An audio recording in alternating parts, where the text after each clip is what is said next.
Hello बच्चों, तो आज के इस वीडियो में हम भिन्न से प्रतिशत में बदलना सीखने वाले हैं। तो उसके लिए यहाँ पर हमारे पास दो भिन्न दिए गए हैं, आप देख पा रहे हो। तो सबसे पहले हम इस वाले भिन्न को प्रतिशत में बदलेंगे, लेकिन उससे पहले हमें एक चीज को अच्छे से समझना होगा। उसे मैंने यहाँ पर काफी अच्छे से लिख रखा है, जरा ध्यान से देखो अगर किसी भी संख्या के नीचे बटे 100 आ जाए, जैसे कि यहाँ पर आ गया है 5/100, इसका मतलब होता है 5%। वैसे ही अगर 100 के नीचे बटे 100 आ जाए तो इसका मतलब क्या होगा? इसका मतलब होगा 100%। ठीक है, इस बात को समझ गए। अब हम काफी आसानी से भिन्नों को प्रतिशत में बदल सकते हैं। तो उसके लिए हम क्या करेंगे, तो सबसे पहले जो भी भिन्न दिया गया उसके नीचे बराबर का चिन्ह देंगे और उसी भिन्न को लिखेंगे। 5/4 है तो हम यहाँ पर 5/4 ही लिखेंगे। ठीक है, अब हम इसमें गुणा करेंगे 100/100 को।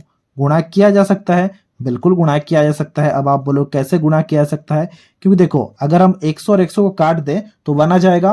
1 के साथ में अगर आप इसे गुणा करोगे तो क्या आएगा? यही भिन्न आएगा ना, इसीलिए हम इसको गुणा कर सकते हैं। और अभी अभी मैंने यहाँ पर आपको बताया कि अगर कभी भी 100/100 आ जाए तो हम उसे 100% बोल सकते हैं। ठीक है, तो हम यहाँ पर क्या लिखेंगे? 100/100 की जगह में 100% लिखेंगे। जरा ध्यान से देखना, तो हम यहाँ पर लिखेंगे 5/4 का 5/4 ही।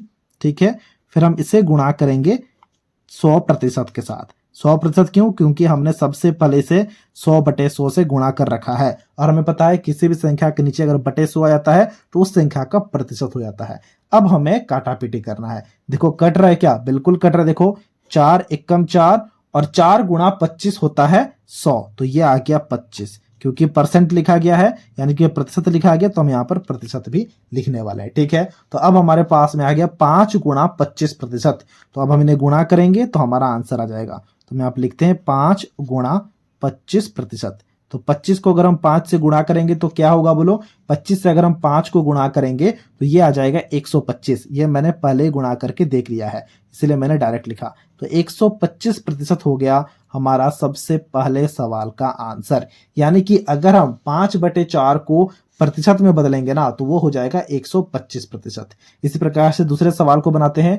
दूसरा सवाल में दिया गया 3/20, तो इसके लिए भी हम बराबर का चिन्ह देंगे और यहाँ पर जो भी भिन्न दिया गया उसे लिखेंगे। 3/20 है तो हमने 3/20 लिखा।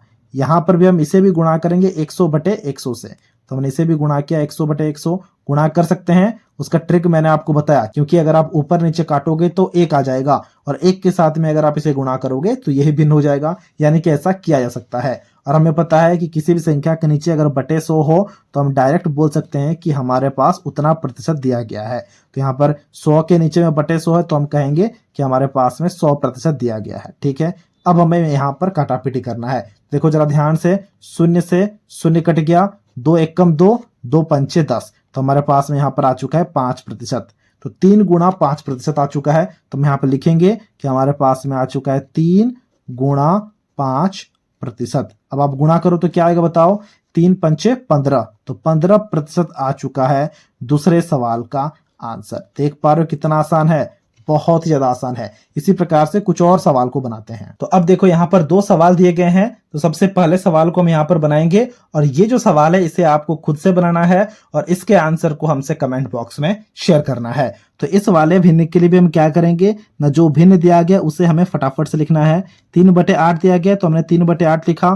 फिर हमें इसे भी गुणा करना है 100/100 से। हमेशा इसी हमें मेथड का इस्तेमाल करना है। ठीक है, 100/100 आ गया और 100/100 का मतलब क्या होता है ना? 100/100 का मतलब होता है 100%। तो हमने यहाँ पर 100% लिखा। अब हमें काटापीटी करना है। देखो कुछ कट रहा है क्या? बिल्कुल कट रहा है। देखो ये भी 4 से कट रहा है, ये भी 4 से कट रहा है। 4 दूनी 8 और 100 को अगर आप 4 से काटोगे तो वो क्या हो जाएगा? 25 हो जाएगा। ठीक है, क्योंकि प्रतिशत लिखा गया तो हमने यहाँ पर भी प्रतिशत लिख दिया। ठीक है, और कुछ कट रहा है? और कुछ भी नहीं कट रहा है। तो अब हमें गुणा करना है। 3 गुणा 25, 3 गुणा 25 क्या होगा? हमने पहले गुणा करके रख लिया था। 3 गुणा 25 होगा 75, तो हमने यहाँ पर 75 लिखा। देखो यहाँ पर बटे 2 है तो हमने यहाँ पर बटे 2 लिखा और बीच में प्रतिशत लिख दिया। ये हो गया है हमारा आंसर। और अगर आप चाहो तो इसे दशमलव में भी बदल सकते हो। दशमलव में बदलने से इसका आंसर क्या होगा बताओ? अगर हम 2 से 75 को भाग करेंगे तो हमारे पास में क्या आएगा? 2 से अगर हम 75 को भाग करेंगे, देखो 2 तिया 6 यानी कि 3 हो गया और यहाँ पर 15 आ गया यानी कि 2 सत्ते 14, इसलिए हमें दशमलव लगाना होगा और फिर हमें यहाँ पर 5 लिखना होगा। 37.5 हो जाएगा हमारा दशमलव में इसका आंसर। ठीक है, तो इसी प्रकार से अब आपको दूसरे सवाल को खुद से बनाना है और इसके आंसर को हमसे कमेंट बॉक्स में शेयर करना है। तो ये था आज का वीडियो जहां हमने भिन्न को प्रतिशत में बदलना काफी अच्छे से सीख लिया है। अगर आपको ये वीडियो अच्छा लगा है तो इस वीडियो को एक लाइक जरूर कर देना और कुछ इसी प्रकार के वीडियोस को देखने के लिए आप हमारे चैनल को भी सब्सक्राइब कर सकते हो।